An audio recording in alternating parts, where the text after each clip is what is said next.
And I want to now give the stage to Igal, and where we'll move from the more institutional, legal approaches to transitional justice to this identity discourse, identity politics, which was another mechanism employed in a top-bottom, I think, fashion in many ways to achieve transitional justice goals. And it will complement the presentation of Sana.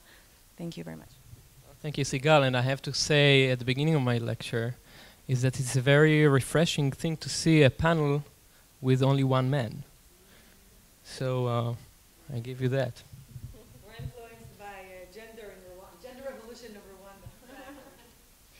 Okay, so good evening, everyone.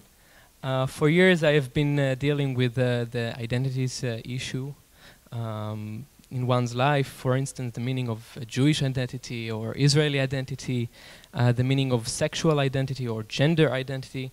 Therefore, it was quite natural for me to decide to write the meaning on identities in post-conflict societies. In my lecture, I will mainly talk on Rwanda as a very interesting study case, in my opinion, and the importance that identities have in transitional justice mechanisms. What do Hutu, Tutsi, and Twa stand for? According to the official narrative of the Rwandan government, which is firmly established by government institutions, among others, schools and re-education camps and programs, the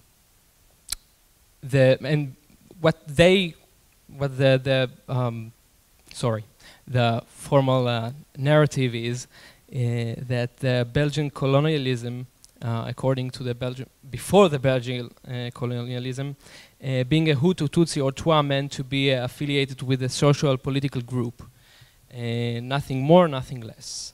There was mobility between those groups in the pre-colonialism era. There was unity in the Rwandan society.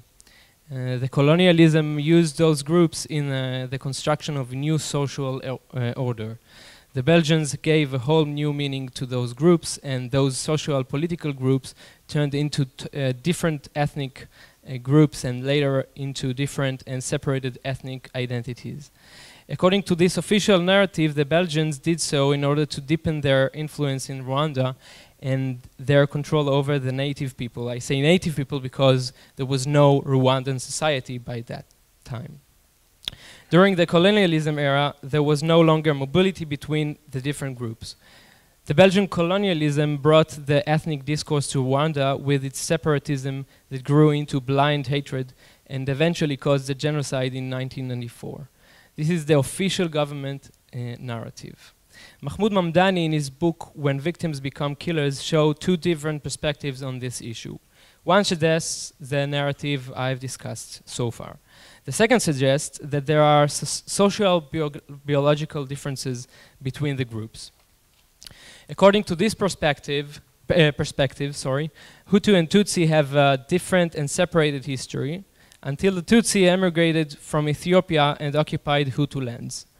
There are claims that Tutsi people were exploiting Hutu people.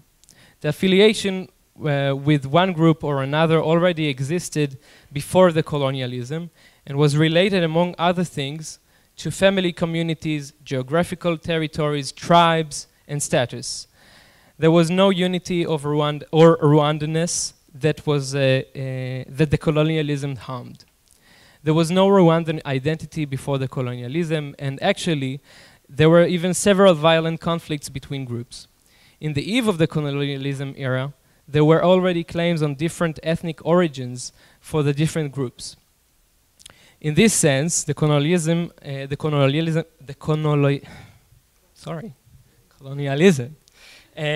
only intensified the tension between the groups. Mamdani, not like many other historians or political researchers, claim that the different identities have gone through many changes along history, and today there is no one clear answer for this question. Without determining whether which perspective is more accurate, I believe that the genocide has firmly consolidated the different groups, which have different narratives, different life experience, and therefore different identities. Right after the genocide and the seizure of power by the RPF, the new government sought to rebuild the traumatized country and society and to bring peace and security back. The main step it made was pushing aside the different identities to private discourses and forming a new shared identity, the Rwandanness.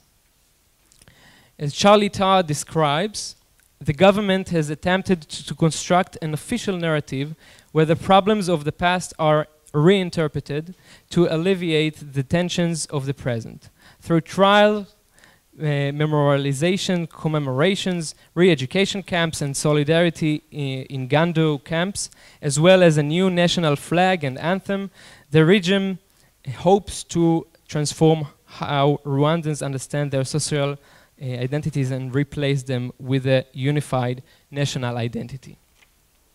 According to the government position, in order to maintain a pluralistic society, Rwanda needs first to remove any separating and splitting factors and uproot any extremism. The goal of the Rwandan government, therefore, is to replace ethnicity and other potential divisive sub-state loyalties with an undifferentiating Rwandanness based on shared, reinterpreted past, culture, and language. Over the years, the Rwanda government used different legal legislation tools to fulfill this perspective, among other things, the new constitution, the organic law of 2003, and the divisionism and genocide ideology offenses. The focus of many critics in Rwanda and outside on those means exactly. The only narrative allowed to be discussed publicly is the official narrative. The only identity allowed to be discussed or presented in the new Rwandan identity is the new Rwandan identity.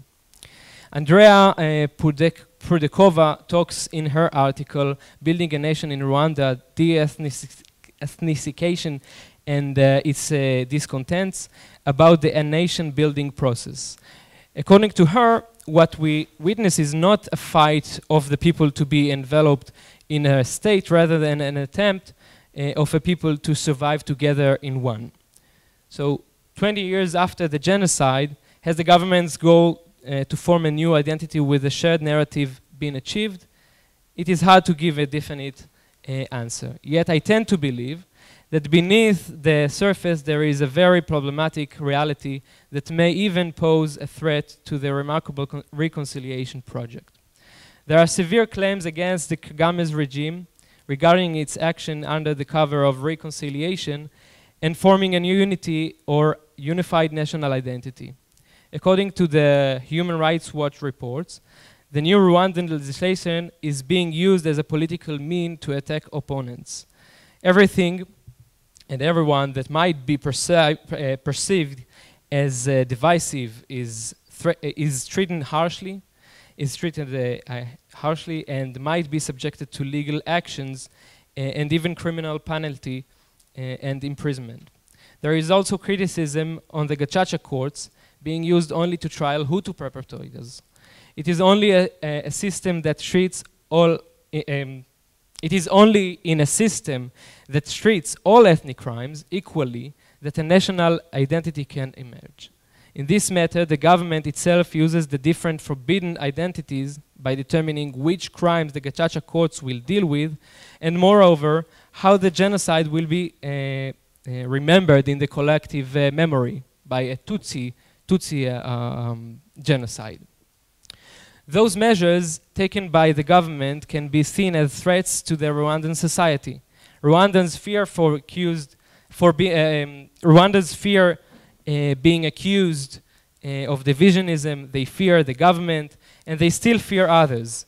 Some Rwandans have noted that sometimes they cannot be sure if someone is a friend or a potential enemy. Therefore, they came up with different and implied ways to know who is who.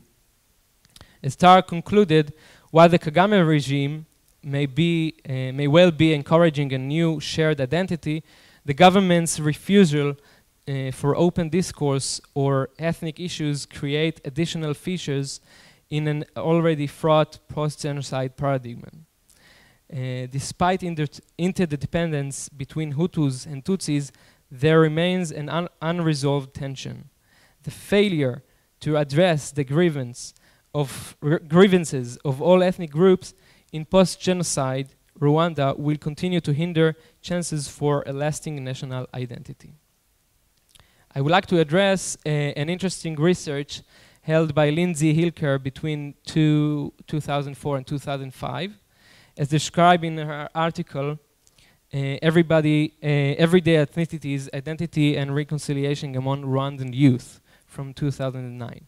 In her research, she interviewed 46 Rwandans, teenagers, at age 15 to 35, that lived during the genocide in Rwanda or outside. This research shows clearly that what they perceive to be ethnic identities have significant role in their lives and in the Rwandan society as a whole.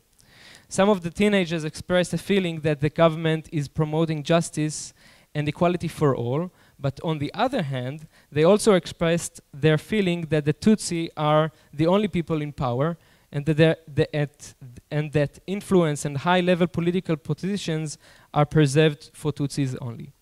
One of the interesting findings in this research was the ways that teenagers gather information on significant figures in their lives, and more specifically, what their personal background and their ethnic affiliation or identity is.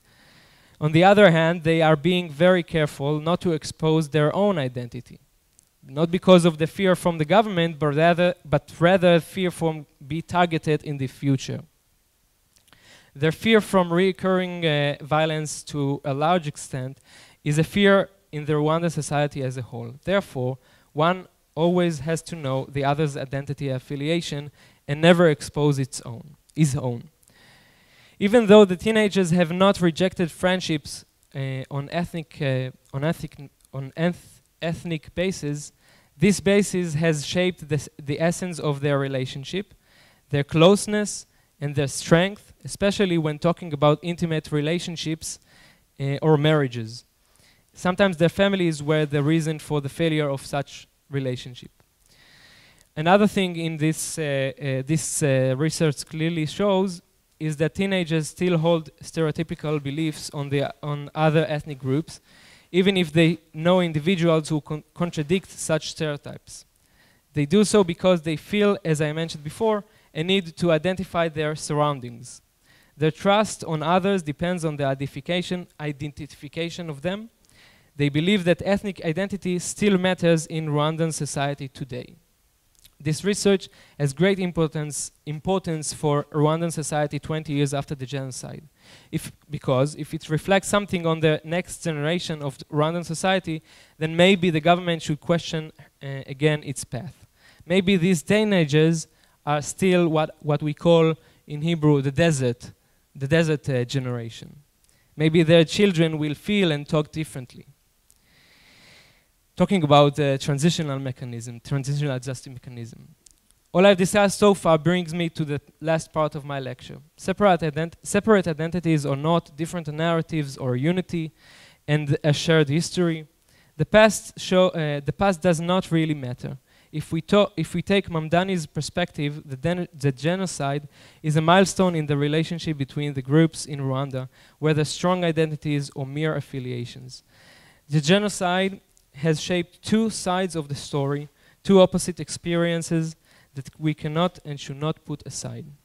Each group have a collective meaning for the genocide, and each person gave a personal meaning for the genocide that derives from his or her personal experience, but also from the meaning his or her group gave it. If we truly believe in the purposes of transitional justice, we cannot ignore the importance of different identities to be heard, not only as individuals, but also as a collective group of people. By giving away for different identities to be seen and heard, we give the chance for a new national identity to grow. Not by a government decision, but by the people decision. How many? Oh, great. Okay, so when there is uncertainty and lack of trust, there is no chance to adopt a shared identity. When there is no place for public expression of each one's fears, those fears find their way to be expressed in other ways, most likely worse ways. Identities are basis elements of our social life. Some have even framed it as a basic human need. Identities are constantly changing. We cannot decide that they are no longer exist, or that they can be or need to be hidden. Denial of the value of one's identification through legal means could be a root cause of another conflict. The role of transitional justice mechanisms is crucial. I think that truth and reconciliation can be achieved by exposing as many identities as possible. Hilke suggests that the way to prevent recurring violence is by encouraging Hutu, Tutsi, and mixed Rwandans to discuss their views and experiences openly. She says to acknowledge the plurality of their identities and to foster affiliations with others based on other common experiences and interests. Rwandan government action may have been preventing the emergence of potentially more complex forms of identifications and affiliations, which can form the basis for more inclusive forms of Rwandan citizenship in the future. And even worse than that, if you cannot question the dictated narrative and fear that by doing so you might be arrested, social tensions under the surface are being ignored and unsolved for the future to come. Okay, I'll finish by 1 minute.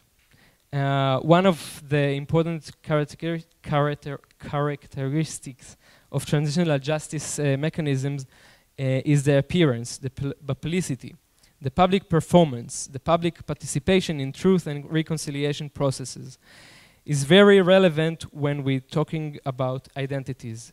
By promoting different perspectives and narratives and creating a safe space for different people to interact, transitional justice mechanisms can help victims to regain their dignity and perpetrators to regain trust. An example I finish with is interesting transitional justice measure I want to finish with is the use of cross-cutting identities, focusing on gender, for instance, rather than divisive ethnic or religious identities, may be a way to generate cooperation and to create a path to cross one's group's boundaries. In such initiatives, it is clear to every participant who is who, and only by knowing this, there is a space to unload feelings and to start again together.